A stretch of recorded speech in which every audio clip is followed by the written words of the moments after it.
I walked into my apartment and stopped cold.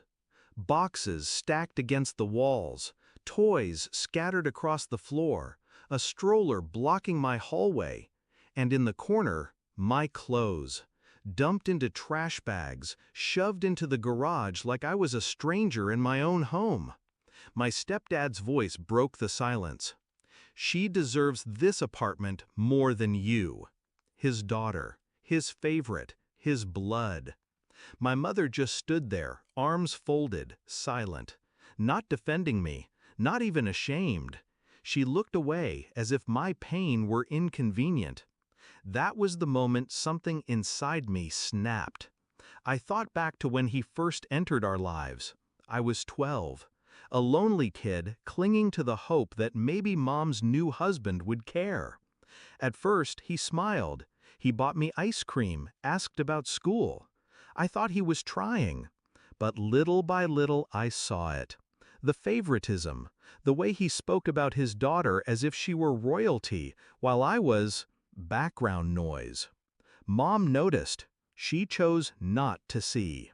And over the years, I became useful only in silence. Study hard, work early, pay bills, stay small. By the time I could afford my own apartment, I thought I had escaped. Until the day I walked in and found my home stolen. At first, I didn't react. No shouting, no pleading. I simply nodded as if I understood. That night, I sat alone in my car, staring at the glow of my apartment windows.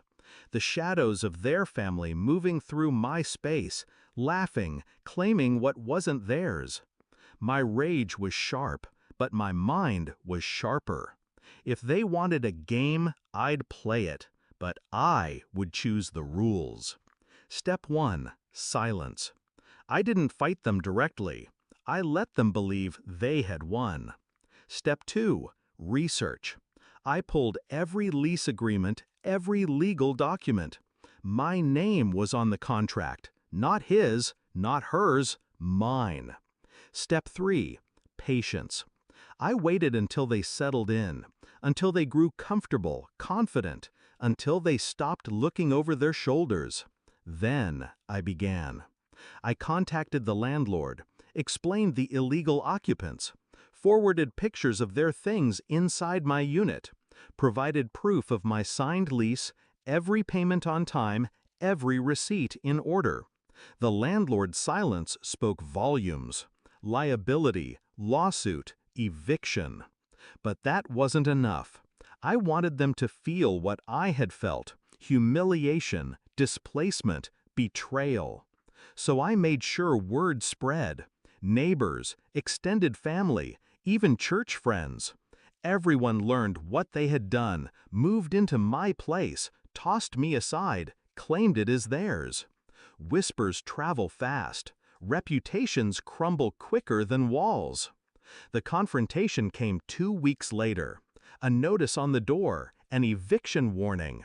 His daughter cried. Her husband raged. My stepdad stormed toward me, eyes blazing. "You think this makes you strong?" he spat. "You'll regret turning on family." I held his stare, calm. "This isn't family," I said. "This is theft." Mom's voice wavered then, breaking for the first time. "Please don't do this. They have nowhere else to go." I almost laughed. Because in that moment, she finally saw me, not as invisible, not as expendable, but as the one holding all the power. I leaned in, whispering so only she could hear. "You chose him.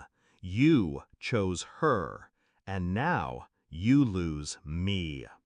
They were gone within days, dragging boxes down the stairs, faces red with shame, anger, disbelief. My mother avoided my eyes. My stepdad muttered curses under his breath. And I stood in the doorway of my reclaimed apartment, arms folded, silent, exactly as they had stood when they betrayed me. The symmetry was perfect. Now my apartment is quiet again. No toys, no strangers, no ghosts of their entitlement. Sometimes Mom calls. I don't answer. Sometimes my stepdad sends messages, half threats, half pleas.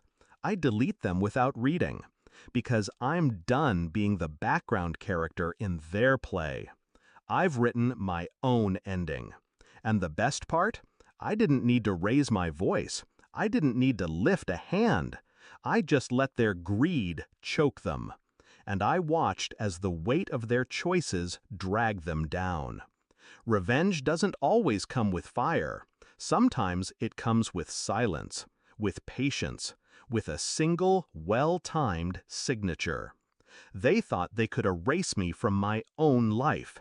Instead, I erased them. I walk through my apartment now, every room mine again, every wall a reminder, every step an echo of freedom.